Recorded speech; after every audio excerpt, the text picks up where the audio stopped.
Si tatay, nagugutom na ako. Ay, grabe talaga yan tatay mo. Sige na anak, may noodles pa naman dyan. Lulutuin na muna ni nanay ha, para makakain ka na. Huwag ka na po umalis. Huwag ka na magtrabaho. Dito ko na lang po. Hindi pwede nak eh. Kailangan ni nanay magtrabaho.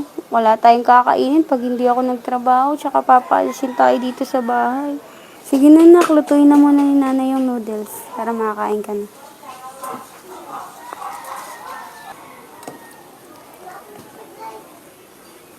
Anak, kumain ka na muna. Grabe ka talaga, no? Iniwan mo yung bata. Walang kasama, gutom na gutom. Naghanap naman ako ng trabaho eh. Tadaan lang ako sa tropa ko. Nayaya na naman ako eh. Paulit-ulit na lang yung ginagawa mo. Nakakasawa ka na, Jerome. Kung talagang trabaho ang hanap mo, matuto ka rin tumanggi sa barkada mo. Bakit? Sa tingin mo, ikaw lang yung nagsasawa? Ako rin. Sawang-sawa na ako sa bunganga mo. Rinding-rinding na ako sa bunganga mo. Eh di kung ganyan, maghiwalay na lang tayo. Maghiwalay? Eh di maghiwalay. Sinong tinakot mo?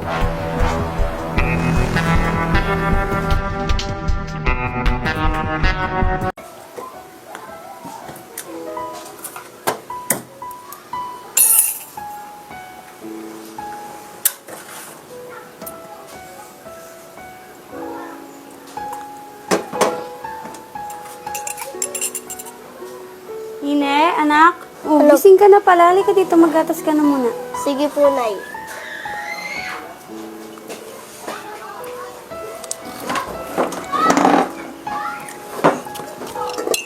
Nay, asan po ba si tatay? Ah, pumasok na si tatay mo na. Maaga siya umalis kanina. Anong oras po ba uwi niya? Baka gabi na yun. Alam mo naman, lagi nag-OT yun. Dami kasi nating bayarin eh. Nay, si tatay! Ha? Dahil ba't ang aga niyo po umuwi?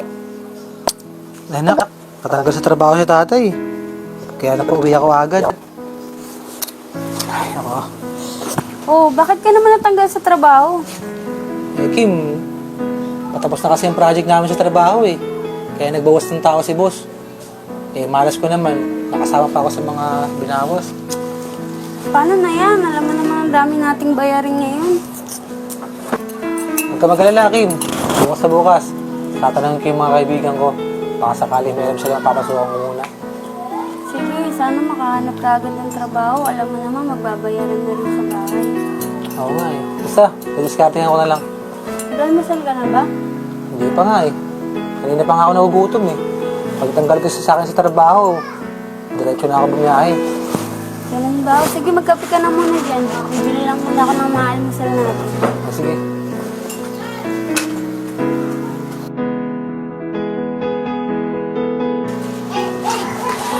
Uy, sakto.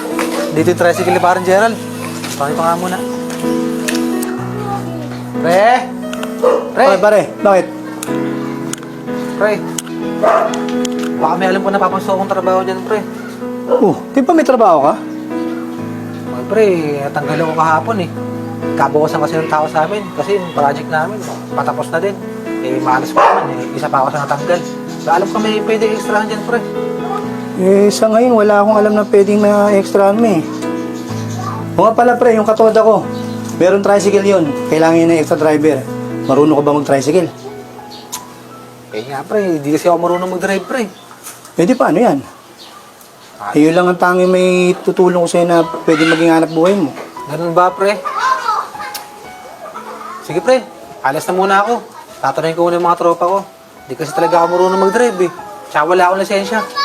Sige, pre, pasensya ka na. Eh, alam mo naman, yun lang din ang may tutulong ko sa'yo. Tricycle driver lang din ako. Ba?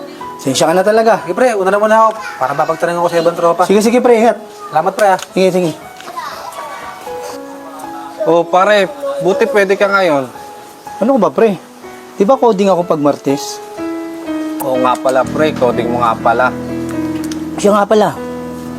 Eh, baka may alam ka na pwedeng mapasukan ng trabaho dyan. Kasi kanina si Jerome pinuntahan ako. Naghahanap ng trabaho. Eh, kailangan niya talaga ng trabaho. Marami raw siyang bayarin. Wala, pre. Tambay nga lang din ako eh. Palamunin nga lang din ako sa bahay. Sa airport mo, pre, baka meron dun. Kasi kailangan talaga ni parang Jerome, nakakawa si parang Jerome. Kailangan ng pamilya niya. Wala din, pre. Kung meron lang, sana pumasok na din ako doon. Yayain na lang kaya natin siya mag-inom dito, pre. Wala naman pala siyang pasok eh. Sige, pre. Pag dumaan dito, ayahan nila natin mag-inom. Pero sa tingin ko, hindi inom yun. Kasi naghahanap nga ng trabaho yun. Diba? Sabagay, pre. Tara, pre, mag-inom na lang tayo. Eh? Pare, wala pa ba yung pulutan na pinaluto mo? Nangangalahati na ininom natin, oh. Kaya nga, tagal nga, pre. Kanina pa yun eh. Kaya mo, hintayin natin. Baka mamaya, andyan na yun. Parating na yun. O, pare. Andiyan ka pala. Tara, inom muna tayo. Oh, pare, dito. Puka muna dito. Pre, Oh, pare. Kumusta? Nakahanap ka na ba ng mapapasukan mo? wala pa nga rin pre, hanggang ngayon eh. Lumapit na rin ako kay parang Jonas. Tinanong ko yung sa tatay niya kung meron pwedeng pasukan. Wala rin daw. Hirap talaga magaling trabaho eh. Huwag mo muna masyado isipin yun. Tara, inom na lang muna tayo. Eh pre, para maparelax-relax naman.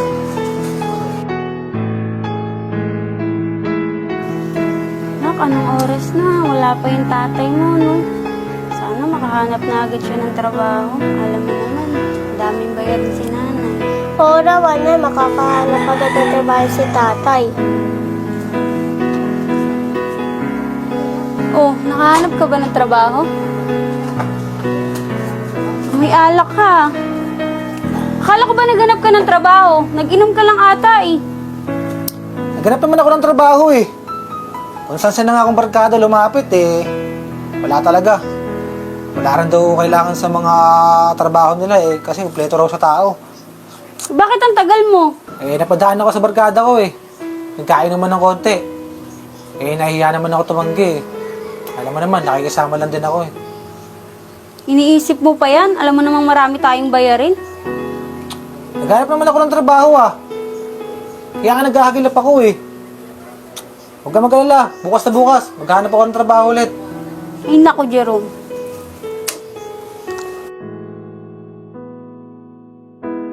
Palong, wala ba tayong pulutan dyan?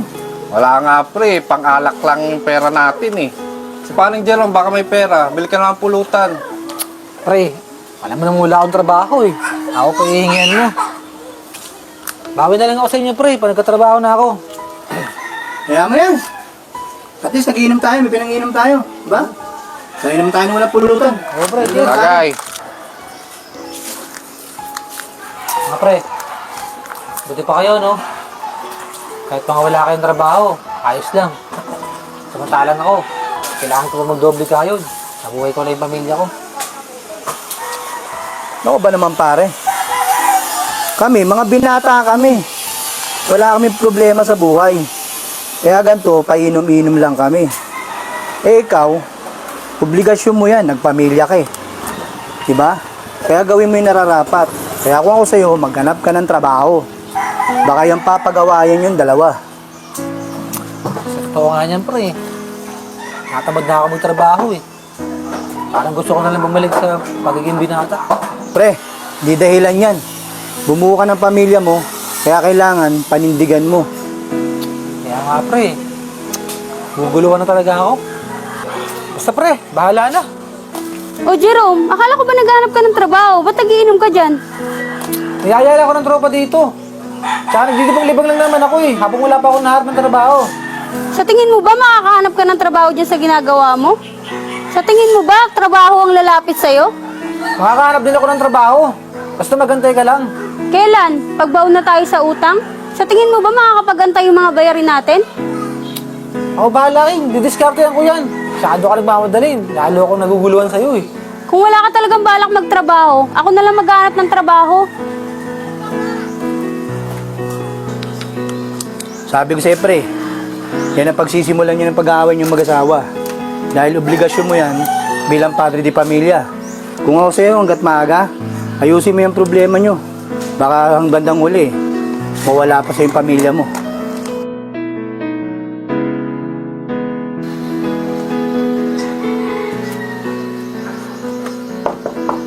Tao po. Sandali lang. Ay, Kim, ito na pala yung bill niyo dito sa bahay. Saka pinapatanong ni Mami kung kailan daw kayo magbabayad ng upa kasi 2 buwan na daw kayong delay. Ate Aisen, pasensya na. Nawalan kasi ng trabaho yung asawa ko eh. 2 linggo na. Baka pwede, sa susunod na buwan na lang kami magbigay ng bayad. Magkakatrabaho na naman ako eh. Yung unang sahod ko, binibigay ko sa mama mo. Sige, sabihin ko na lang kay Mami para alam niya. Babalik na lang ulit ako sa susunod na buwan. Sige, dito na ako. Sige po, salamat. Ay, paano ba namin ito babayaran? Wala pa rin trabaho yung asawa ko. Nini, anak, pumasok ka na muna sa kwarto. Mag-uusap lang kami ni tatay. Jerome, dumating na yung bill ng kuryente. Naniningil na rin yung bayad sa upa. Ano plano mo? Pwede ba, Kim? Huwag ka na muna sumabay. Masyado na masakit yung ulo ko. Kakaisip sa mga sitwasyon natin, oh. Bukas na natin pag-usapan yan. O ano, Jerome? Ganyan ka na lang? Yung mga obligasyon mo dito bilang padre de pamilya, ako na lang lahat ng mga problema? Bakit? Sa tingin mo, ginusto ko ba itong sitwasyon na to? Ginusto ko ba na mawalan ako ng trabaho? Kasalanan ko ba na di ako makaharap ng trabaho? Eh paano ka makakahanap ng trabaho? Puro barkada, inamang inaatupag mo. Naghanap naman ako ng trabaho, ah. Talagang wala lang akong mahanap. Sa tingin mo ba matutulungan ka ng barkada mo pag nagkasakit ka? Yung barkada mo nandyan lang yan pag may kasiyahan. Pero tingnan natin, sa problema kung matulungan ka ng mga yan. Ang dami mo naman sinasabi, Kim. Hayaan mo, bukas na bukas, gagawin ko yan ng paraan. Manahimik ka lang. Maawa ka naman sa amin ng anak mo, Jerome.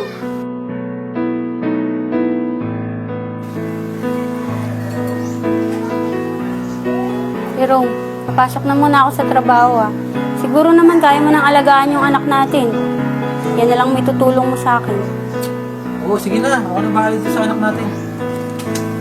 Nini, anak, kumain ka na dyan na, nakapagluto na si nanay. Alam mo naman na, kailangan magtrabaho ni nanay. Dami natin kasing bayarin eh. Sige po na, mag-iingat ka po ah. Sige na, kasi si nanay. Jerome, yung bata ha, baka pabayaan mo pa yan. Sige na, ako na bahala dito.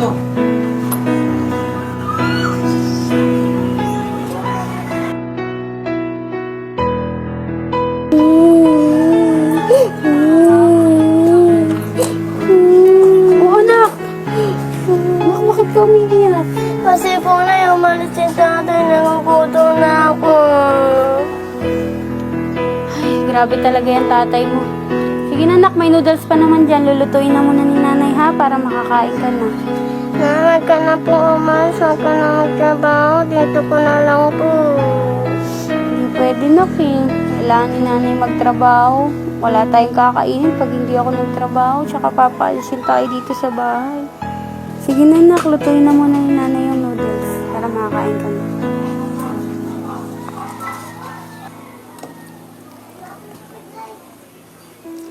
Anak, kumain ka na muna.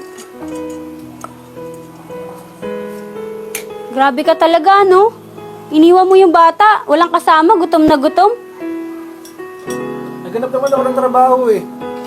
Padaan lang ako sa tropa ko. Kaya na naman ako, eh. Paulit-ulit na lang yung ginagawa mo. Nakakasawa ka na, Jerome. Kung talagang trabaho ang hanap mo, matuto ka rin tumanggi sa barkada mo. Bakit? Sa tingin mo, ikaw lang yung nagsasawa? Ako rin. Sawang-sawa na ako sa bunganga mo.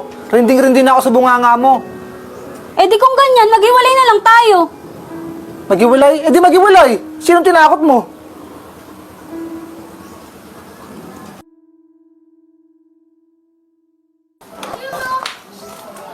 Tao po, Ate Aisen. Oh, Kim. Ate Bakit? Aisen, nandiyan po ba yung mama mo? Wala si Mami, nag-shopping. Bakit? Magbabayad kasi sana ako ng kulang namin sa upa eh. Sige, ako na lang magbibigay kay Mami ng pera. Ipaabot na lang ha. Salamat. Ba't parang ang dami niyong dalang gamit? Uuwi kasi muna kami sa mama ko eh. Sa Quezon City. Pakamusta ako sa mama mo, ha? Bakit? Anong nangyari? Nagkaroon kasi kami ng pagtatalo ni Jerome eh. Sige. Basta pakamusta na lang ako sa mama mo, ha? Tapos bigay ko lang dito kay Mami yung bayad niyo. Sige, ingat na lang kayo.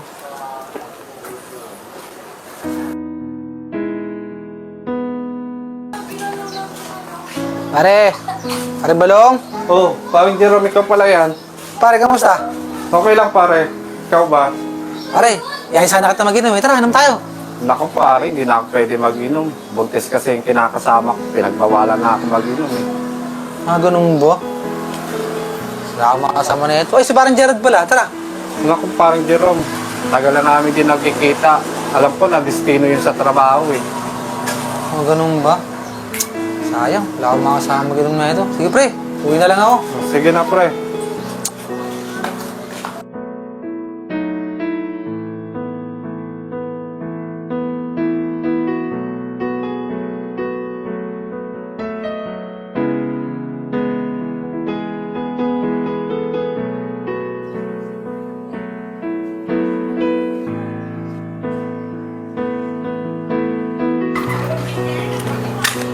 Ako po. Si Aisen.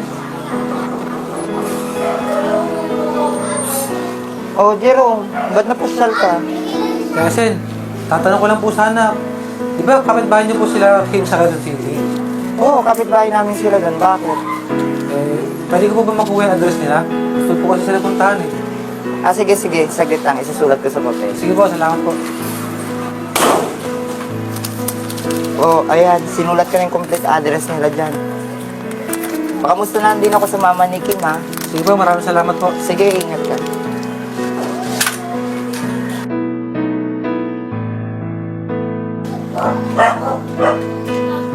Lock 60. Lock 69. Dito na nga yun. Sige mo yun ah. Pati yung anak ko. Dito na tayo. Daddy, natupad na yung wish mo na magkaroon tayo ng junior. Kaya nga eh. Buti na lang talaga, ano. Sige na, mag-aasikaso muna ako ng pagkain natin. Sige para na, makakain na tayo. nagugutom na rin ako eh. Anak, halika na.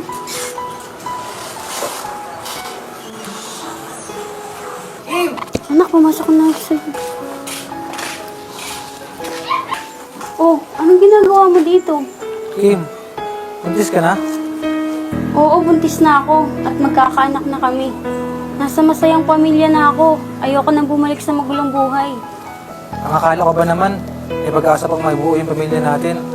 Yung pala, wala na pala akong pamilyang babalikan. Oo, Jerome. Kaya dapat maging masaya ka na lang para sa amin ng anak mo. Dahil nasa mabuti na kaming kalagayan ngayon. Oo, Kim. Ako rin naman nagtulak sa inyo para lumayo kayo sa akin eh. Kaya tatanggapin ko na lang ang lahat. Pero sana, pag may pagdamot sa akin yung pagiging ama ko sa anak natin, masaya ako na nasa mabuti na kayong kalagayan. Tsaka sana, mag-iingat kayo palagi ha. Mami, sino ang kausap mo? Tara, kakain na tayo. Wala, Daddy. Nagtatanong lang. Tara na. May mga bagay talaga na hindi mo na may babalik pa pag nangyari na. Mga bagay na malalaman mo lang ang halaga pag nawala na. At kapag mamayari na ng iba, isa itong malaking dagok sa buhay ko at marami akong natutunan sa mga nangyari na kailangan mo talagang pahalagahan ang mga bagay sa habang nandiyan pa. Dahil minsan, kahit magsisi ka pa, hindi mo na may babalik pa ang mga mali mong nagawa. At kailangan mo na lang tanggapin ang lahat dahil ayon ang naging kabayaran sa mga desisyon mo. Nagawa mo sa buhay, hindi pa huli ang lahat para magbago ka. Kaya sa susunod na pamilyang bubuuin ko, sisiguraduhin kong magiging mabuti at responsable akong ama sa magiging pamilya ko.